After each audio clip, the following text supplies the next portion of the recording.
Բարև ձեզ հարգելի հետևորդներ, վստահ եմ, որ շատ ուշադիր հետևել եք իմ բոլոր տեսադասերին եւ կռահում եք, որ այսօր հերթը հասել է ընդհանուր կենսաքիմիա բաժնի ամփոփմանը եւ իհարկե շտեմարաններում առկա առաջադրանքների քննարկմանը։ Նշեմ, որ առաջադրանքները եւ թեստերը ընտրված են դիմորդների կողմից ինձ տրված առաջադրանքների շարքից եւ այսօր ես ձեզ կներկայացնեմ դրանց մի մասը։ Հիմա կքննարկենք մենք դրանք եւ մինչ այդ հիշեցնեմ ձեզ, որ ընդհանրապես նյութերը բջջում բաժանվում են երկու խմբի՝ անօրգանական եւ օրգանական։ Անօրգանական նյութերի շարքին են պատկանում ջուրը եւ հանքային աղերը, իսկ օրգանական նյութերի շարքին են պատկանում սպիտակուցները, ածխաջրերը, լիպիդները, նուկլեինաթթուները եւ AF-ը։ Ինչպես տեսնում եք, ջուրը բջջում կազմում է մոտավորապես 70-ից 80% եւ կարող ենք ասել, որ ջուրը բջջում ամենամեծ քանակն է կազմում։ Սակայն եթե հարցը ձևակերպված լինի հետեւյալ ձև, թե ամենամեծ քանակը օրգանական նյութերից որ նյութերն են կազմում, ապա մենք կնշենք սպիտակուցները, քանի որ սրանք կազմում են մոտավորապես 20-ից 21% բջջի։ Անցնենք արդեն բուն առաջադրանքներին եւ հարցերին։ Բջջի բաղադրության մեծ մասը կազմում են։ Ինչպես տեսնում ենք, այստեղ ունենք տարբերակ ջուրը եւ հանքային աղերը եւ բոլորը շատ լավ գիտենք, որ հանքային աղերը կազմում են մոտավորապես 1%։ Սակայն այս առաջադրանքում պետք է քննարկել, դիտարկել հանքային աղերը որպես ջրում լուծված վիճակում ուղղակի բաղադրիչ մասեր եւ այստեղ պետք է շեշտը դնել ջրի վրա եւ քանի որ ջուրը բջջում շատ է եւ այստեղ լուծված են հանքային աղեր, ապա ջուրը եւ հանքային աղերը, այսինքն պետք է նայենք այս նախադասությանը որպես միասնական, այլ ոչ թե առանձին դիտարկենք ջրի եւ հանքային աղերի տոկոսները։ Մյուսը հողի թթվայնության մեծացումը հանգեցնում է քիմիական տեսանկյունից իհարկե թթվայնությունը pH անմիջական կապված է լուծելիության գործընթացի հետ, սակայն եթե ուշադիր նայենք, ապա այստեղ մենք ունենք նաեւ բացառման սկզբունքը, քանի որ անտրամաբանական պատասխաններ ունենք հանքային աղերի օքսիդացում, ջրի մուտների տարածում եւ ազոտ ֆիքսող բակտերիաների տարածում։ Հաջորդը ո՞րն է ջրի նշանակությունը բջջում։ Այստեղ բավականին շատ դիմորդները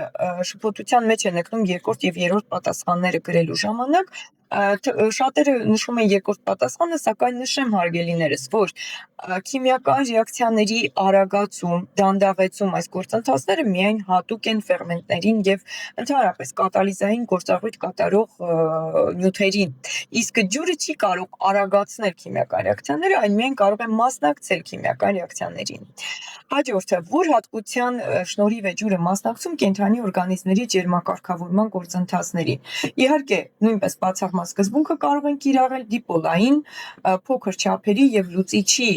հատկությունները, որպես լուծիչ հանդես գալու հատկությունները բացարձակապես կապ չունեն ջերմակարգավորման գործընթացի հետ, իսկ բարձր ջերմունակությունը իհարկե անմիջական կապված է ջերմակարգավորման գործընթացի հետ։ Անցնենք պնդումների փնջին, այստեղ ունենք հետեւյալ նախադասությունները. ջրի պարունակությունը բջիջներում երբեք չի փոփոխվում։ Հարգելիներս, ջրի պարունակությունը անընդհատ փոփոխվում է բջջում, կախված եւ նյութափոխանակության գործընթացների ինտենսիվության մեծացման եւ փոքրացման հետ եւ կապված այն հանգամանքի հետ, որ անընդհատ ջուրը եւ հանքային աղերը պետք է մտնեն բջիջ եւ իհարկե հեղուկ արգասիքները պետք է դուրս գան բջջից։ Ջրածնային կապերը կայունացնում են ջրի մոլեկուլի կառուցվածքը եւ պայմանավորում ջրի մոլեկուլների փոխազդեցությունը տարբեր նյութերի հետ։ Սա ճիշտ նախադասություն է, քանի որ ջրածնային կապերը իսկապես կայունացնում են ջրի մոլեկուլի կառուցվածքը։ Սրանք, ինչպես գիտեք, տարբեր նյութերի հետ փոխազդեցության հիմք են կազմում եւ ջրածնային կապերի միջոցով է եւ դիպոլային հատկության միջոցով է ջուրը կարողանում իրեն միացնել այլ տարբեր նյութեր։ Ուրեմն հիշենք, որ երկրորդ տարբերակը ջրածնային կապերը իսկապես կայունացնում են ջրի մոլեկուլը։ Դիպոլային հատկությունների շնորհիվ ջուրը պայմանավորում է բջջի հիմնային եւ թթվային հատկությունները։ Միանշանակ դիպոլային հատկությունը չի կարող պայմանավորել բջջի հիմնային եւ թթվային հատկությունները։ Ինչպես գիտեք, թթվային եւ հիմնային հատկությունները հիմնականում հանքային աղերի հատկությունների շարքում եմ ես նշել եւ հանքային աղերի հատկությունների մեջ են մտնում։ Ջրի մոլեկուլները ունեն մեծ չափեր, իհարկե արդեն կարելի է չշարունակել նախադասությունը, քանի որ ջրի մոլեկուլները չունեն մեծ չափեր։ 5-րդը ճարպերի կազմում առկա սպիրտների մոլեկուլները լուծվում են ջրում։ Ճարպերը չեն լուծվում ջրում, հիդրոֆոբ են, սակայն ճարպերում գլիցերինը, եղատոմանի սպիրտը հանդիսանում է հիդրոֆիլ նյութ, որը լուծվում է ջրում, իսկ այստեղ նշված է ոչ թե ճարպերը, այլ ճարպերում առկա սպիրտները։ 6-րդը ջուրն օժտված է բավարար ջերմահաղորդականությամբ եւ մեծ ջերմունակությամբ, ինչի շնորհիվ այն ունի մեծ նշանակություն օրգանիզմում ջերմային հավասարակշռության պահպանման գործում։ Եվ իհարկե ճիշտ նախադասություն է սա։ Նշեմ, որ բավականին շատ տարաձայնություններ են առաջանում այս բավարար բառի կիրառման հետ եւ բավարար բառը շատերի ճպտության մեջ է գցում։ Նշեմ, որ այո, բավարար նշանակում է տվյալ դեպքում քիչ եւ ջուրը օժտված է բավարար, քիչ ջերմահաղորդականությամբ եւ ավելի բարձր ջերմունակությամբ։ Եվս մեկ անգամ հիշեցնեմ սպիտակուցների կառուցվածքը, ինչպես տեսնում եք, առաջնային կառուցվածքն է, որտեղ պեպտիդային կապերը առաջանում են մի ամինաթթվի կարբոքսիլ խմբի C-ի եւ մյուս ամինաթթվի NH2-ի ամինոխմբի N-ի միջև։ Հաջորդը երկրորդային կառուցվածքն է, որտեղ ջրածնային կապերը կարող են առաջանալ պտույտների միջև եւ իհարկե այստեղ մասնակցելու են արդեն թթվածնի եւ ջրածնի ատոմները։ Երկրորդային կառուցվածքը հիշեցնեմ, որ կարող է շերտային ծալքավոր տեսք ունենա եւ այս բառը բավականին շատ է մեր թեստային առաջադրանքներում։ Եվ իհարկե երրորդային կառուցվածքը, որտեղ առկա են դիսուլֆիդային, հիդրոֆոբ, ջրածնային, իոնային եւ իհարկե էլեկտրոստատիկ կապերը։ Հիշեցնեմ նաեւ, որ սպիտակուցները այլ նյութերի հետ կարող են միանալ եւ առաջացնել բարդ սպիտակուցներ, իսկ չորրորդային կառուցվածքը ձևավորվում է ոչ միայն մի քանի պոլիպեպտիդային շղթայի, այլ նաեւ մի քանի այլ օրգանական նյութերի միացման արդյունքում։ Հիմա անդրադառնանք այն հարցերին, որոնք շատ են մեր թեմարաններում սպիտակուց թեմայի հետ կապված։ Ինչ կապ է առաջանում սպիտակուցի մոլեկուլում մի ամինաթթվի կարբոքսիլ խմբի մնացորդի թթվածնի եւ մյուս ամինաթթվի ամինո խմբի մնացորդի ջրածնի միջև։ Հարգելիներս, ուշադրություն դարձրեք մնացորդի թթվածնի եւ մնացորդի ջրածնի բառերին։ Քանի որ այս նույն նախադասությունը, եթե մենք փոխենք կարբոքսիլ խմբի ածխածնի, այստեղ ես նշել եմ ածխածնի եւ ազոտի մյուս ամինոխմբի ազոտի միջև, ապա մենք ուրեմն կունենանք պեպտիդային կապ։ Իսկ եթե մնացորդի թթվածնի եւ մնացորդի ջրածնի միջև, ապա մենք ունենալու ենք ջրածնային կապ։ Հաջորդը մարդու հետևյալ հասուն բջիջներից, որը ունակ չէ սինթեզելու սպիտակուց։ Բավականին շատ հարցեր են ուղղված այս առաջադրանքի վերաբերյալ։ Ուրեմն լիմֆոցիտները բնականաբար ունեն կորիզ, լյարդի բջիջները ունեն կորիզ, նեյրոնները ունեն կորիզ, իսկ էրիթրոցիտները, նշեմ, որ հասուն էրիթրոցիտները չունեն կորիզ։ Այստեղ ընտրելու ենք էրիթրոցիտ տարբերակը, քանի որ մեր սպիտակուցները սինթեզվելու են այն բջիջներում, որտեղ կորիզը առկա է։ Հաջորդը հետևյալ սպիտակուցներից որն է կատարում հակավիրուսային դեր։ Նշեմ, որ ֆիբրինոգենը դա պլազմայում գտնվող սպիտակուցն է, ինտերֆերոնը պաշտպանական ֆունկցիա կատարող սպիտակուցն է, ֆլագելինը շարժողական ֆունկցիա կատարող սպիտակուց է, ինչպես հիշում եք, դինեինը եւ ֆլագելինը մտնում են մտրակների եւ թարթիչների կառուցվածքի մեջ, եւ իհարկե հեմոգլոբինը փոխադրական սպիտակուց է մեր արյան մեջ։ Այստեղ հակավիրուսային դեր միանշանակ վերաբերում է պաշտպանական ֆունկցիա կատարող սպիտակուցների եւ հետեւաբար մենք նշելու ենք ինտերֆերոն տարբերակը։ Ինչ կապերով է պայմանավորված սպիտակուցի չորրորդային կառուցվածքը։ Այստեղ ունենք միայն ջրածնային եւ կովալենտ, որը իհարկե հնարավոր տարբերակ չէ, միայն պեպտիդային, այստեղ միայն բառն է մեզ խանգարում, ուշադրություն դարձնեք, 3 տարբերակում մենք ունենք միայն բառը, որը որ բնականաբար այստեղ հենց մեզ դա է հուշելու, որ մենք չենք վերցնելու այն տարբերակները, որոնք ունեն միայն բառը, քանի որ չորրորդային կառուցվածքում առկա են բավականին շատ կապեր եւ այստեղ ունենք եւ ջրածնային, եւ հիդրոֆոբ, եւ երկսուլֆիդային, եւ իհարկե ունենք նաեւ էլեկտրոստատիկ կապեր,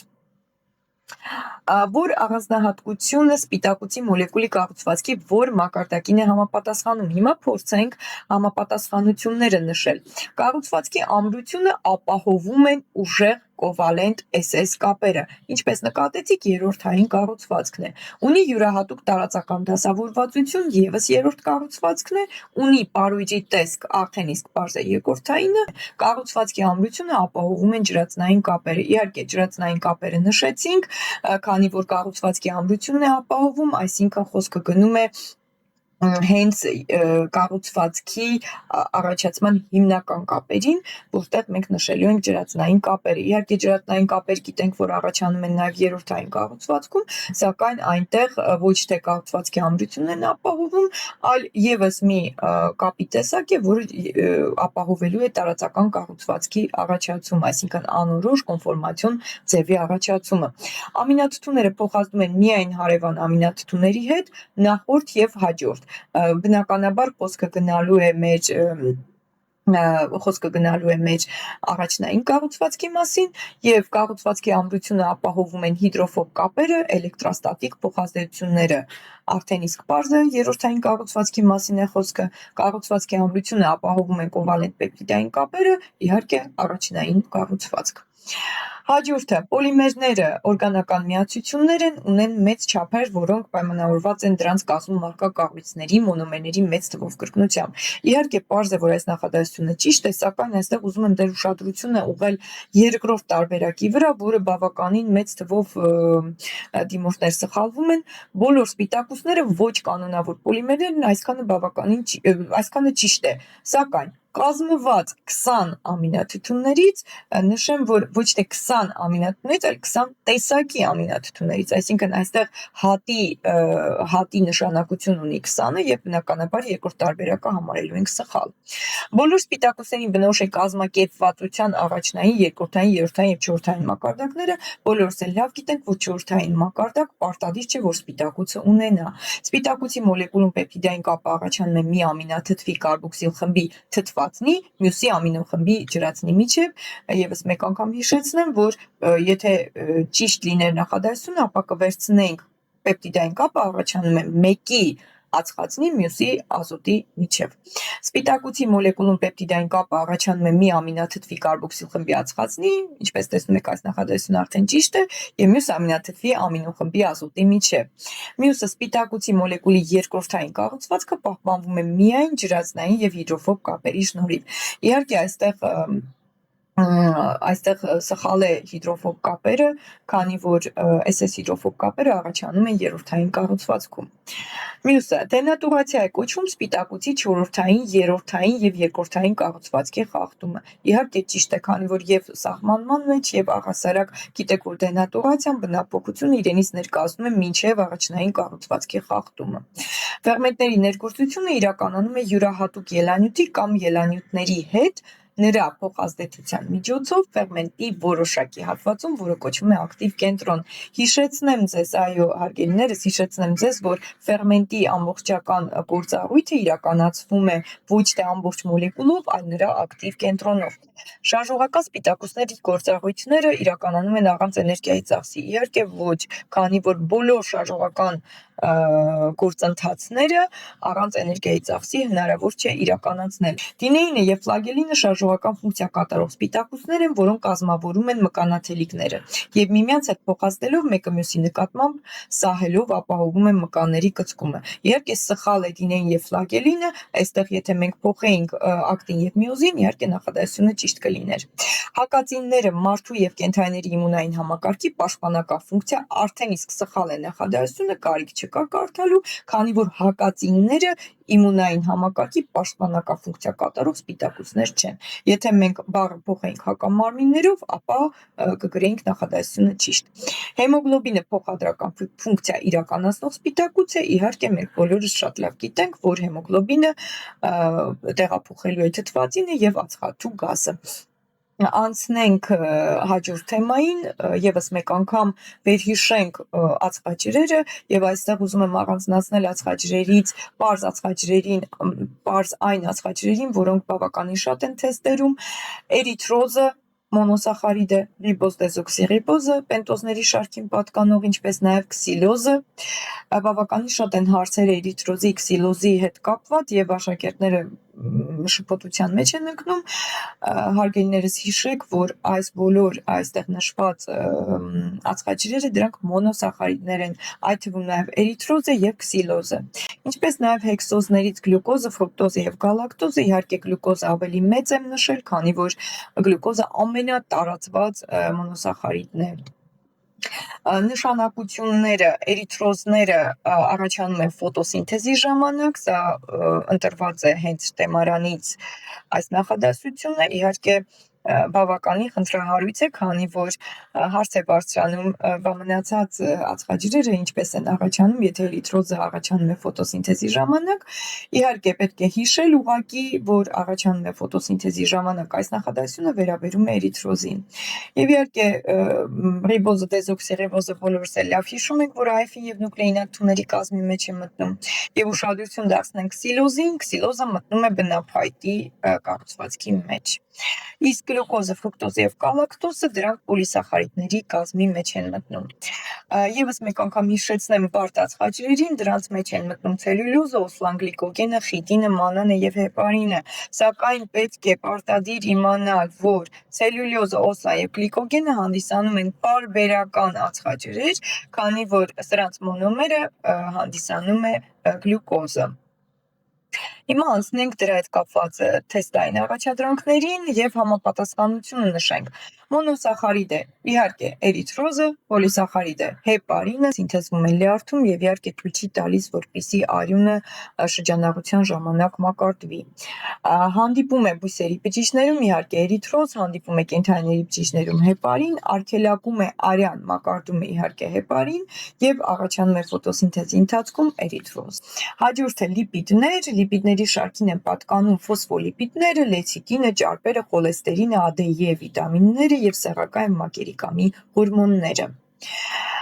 Լիպիդներին վերաբերող հարցերի մեջ են մտնում հետևյալ նյութերից որը կենսապոլիմեր չէ առաջադրանքը,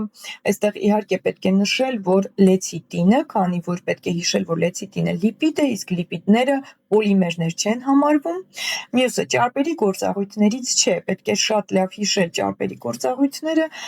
օրինակ պաշարման եւ փոխադրական, եւ պաշարման գործառույթ է կատարում ճարպը եւ իհարկե փոխադրական հիդրոֆոբ նյութերի փոխադրումն է իրականացնում, էներգիական եւ ջերմակարգավորման, մյուսը կարգավորիչ եւ կառուցողական եւ շարժողական եւ կատալիզային։ Ինչպես տեսնում եք, այստեղ կատալիզային գործառույթ ճարպերը ուղղակի չեն կարող իրականացնել, քանի որ կատալիզային գործառույթներ հիմնականում իրականացնում են ֆերմենտները։ Օրգանիզմում ջրի գլխավոր աղբյուր է բնականաբար ճարպերը, քանի որ մոտավորապես 1 կիլոգրամին հավասար ջուր կարող է անջատվել 1 գրամ ճարպից։ Եվ որ գործընթացը բնորոշ չէ լիպիդներին, ուշադրություն այստեղ ունենք էներգիական փոխադրական, սա իհարկե բնորոշ է, ռեակցիաների կատալիզելը, ինչպես տեսնում եք, այս երկու թեստերը իրար նման են եւ կատալիզային գործառույթ, եւս մեկ անգամ հիշեցնեմ, միայն կարող են իրականացնել ֆերմենտները։ Հարգելիներս, խնդրում եմ նաեւ ուշադիր եղեք չէ բառին, քանի որ շատերդ սխալմամբ վերցնում եք ճիշտ տարբերակները եւ ուշադիր չեք լինում հարցադրմանը, այստեղ նշված է ճարպերի գործառույթներից չէ, ուշադիր լինենք, նույնը նաեւ 221 առաջադրանքում։ Հաջորդը լիպիդները եւ ածխաջրերը պոլիմերային միացություններ են, ինչպես նշեցինք, լիպիդները դրանք պոլիմերներ չեն, կենդանական ճարպերը սպիրտի եւ հագեցած ճարպաթթուների բարդ եթերներ են, իհարկե սա ճիշտ է, A եւ D վիտամինները լիպիդներ են, սա նույնպես ճիշտ նախադասություն է, ճարպերն ունեն կառուցողական, էներգիական եւ շարժողական ֆունկցիաներ, ինչպես գիտենք, ճարպերը շարժողական ֆունկցիա չունեն։ Ինտերֆերոնը եւ սեռական հորմոնները լիպիդներ են, սա նույնպես սխալ նախադասություն է, քանի որ ինտերֆերոնը պաշտպանական սպիտակուց է, ճարպերի օքսիդացման արդյունքում առաջանում է ջուր։ Իհարկե բոլորս լավ գիտենք եւ նաեւ նշեցինք, որ ճարպերը ունեն որպես ջրի աղբյուր հանդես գալու գործառույթ։ Ամենախոշոր մոլեկուլները DNT-ներն են եւ ամենամեծ բազմազանություն ունեցող RNA-ները հանդիսանում են ինֆորմացիոն RNA-ները։ Եվս մեկ անգամ հիշեցնեմ, որ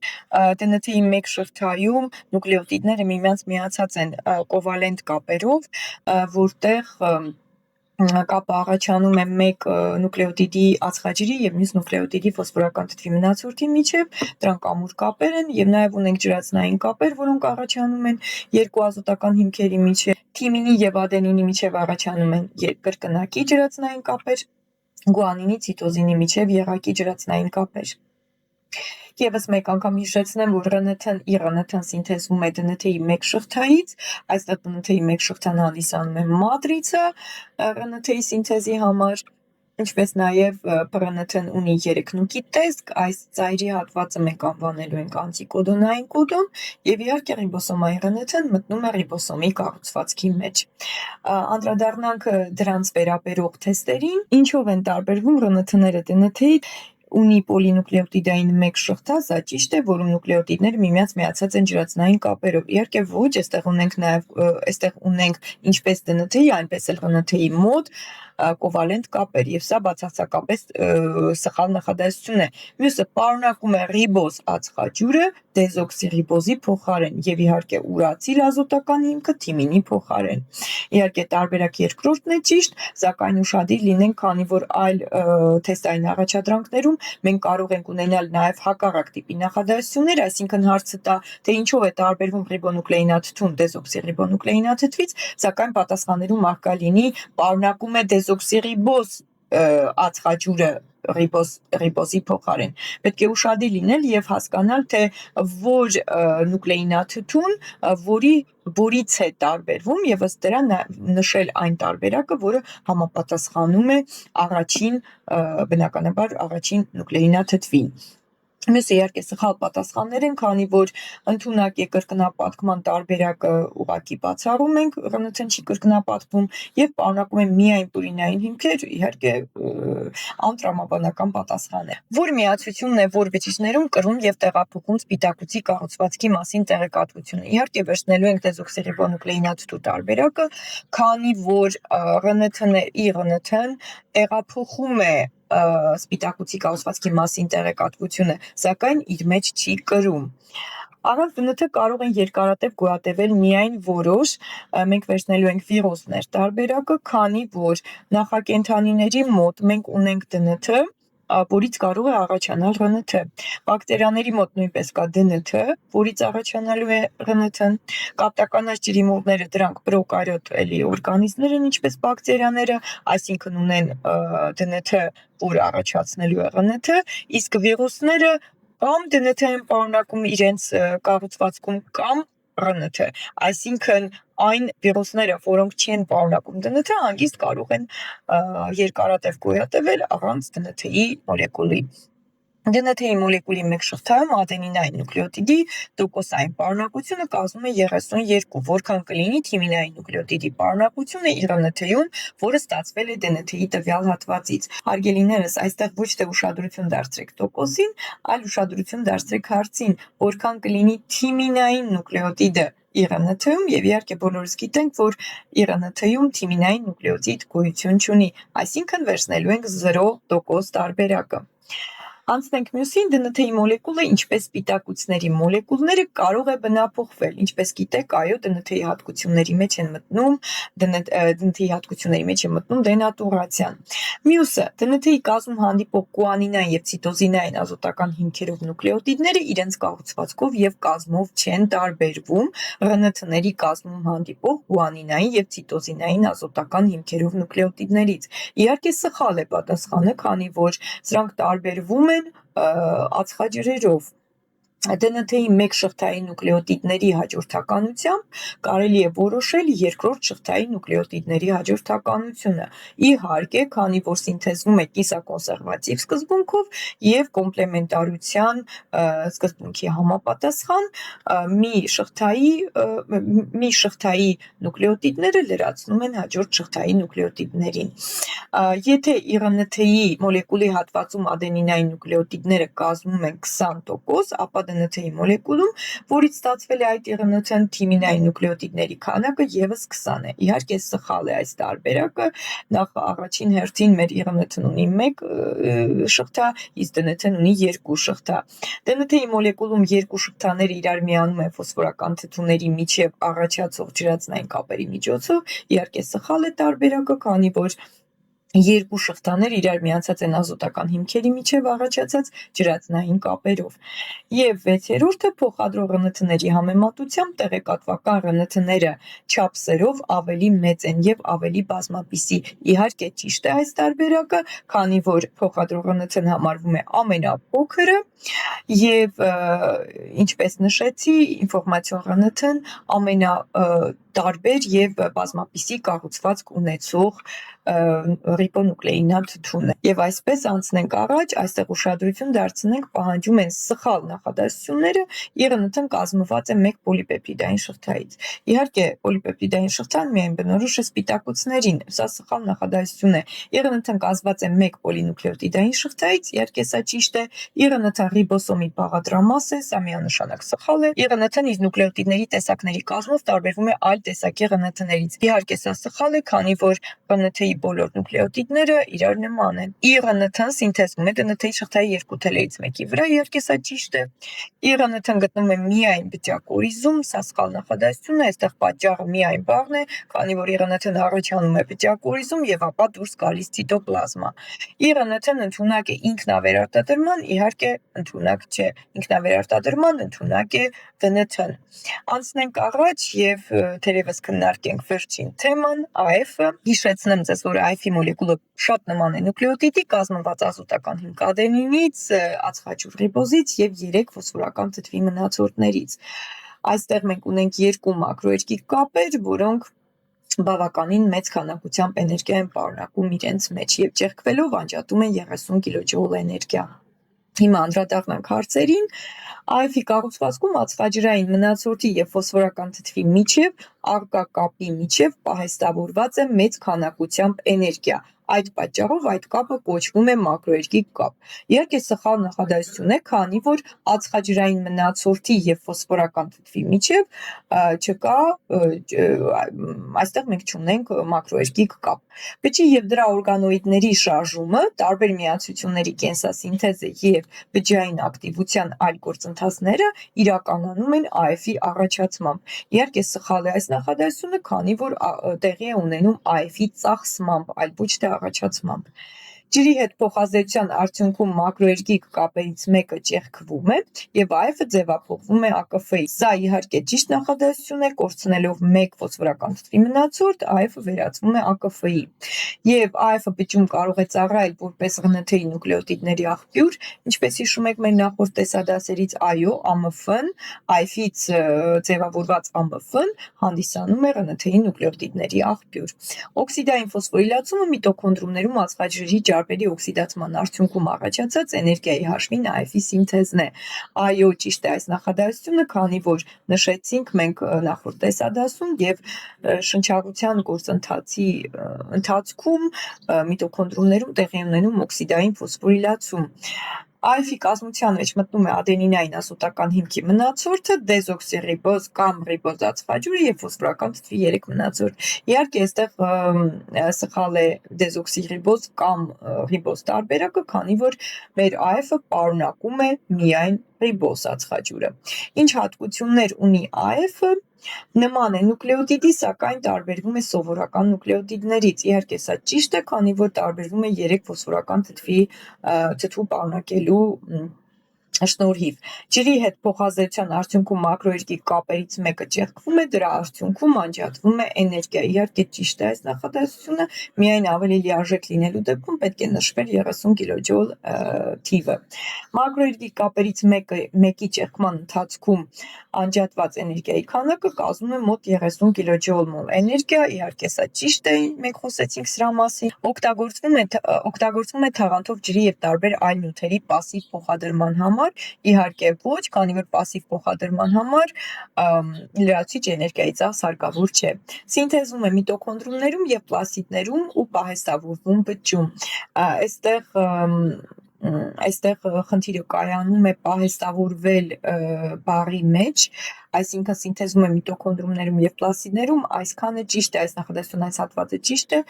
սակայն գիտենք, որ AF-ը չի պահեստավորվում բջջում։ Եվ իհարկե ՌՆԹ-ի սինթեզի աղբյուր է, ինչպես նշեցինք, քանի որ AMF-ն իրենից ներկայացնում է ՌՆԹ-ի նուկլեոտիդ։ Շնորհակալություն հարգելիներս, հուսով եմ, որ տեսադասը օգտակար էր ձեզ համար եւ կարողացաք ոչ միայն ամփոփել, այլ նաեւ ծանոթանալ շտեմարաններում առկա խնդրահարույց, ինչպես նաեւ այս երկար տարիների ընթացքում աշակերտների մոտ բավականին հարցեր առաջացնող առաջադրանքներին եւ թեստերին։ Հուսով եմ, որ կարողացա օգտակար լինել եւ կարողացա պատասխանել ինձ ձեր կողմից ուղղված բազմաթիվ հարցերի։ Կարող եք ձեր հաջորդ հարցերը ուղղել մեր էլեկտրոնային հասցեին եւ ես սիրով կպատասխանեմ ձեր բոլոր հարցերին։ Շնորհակալություն։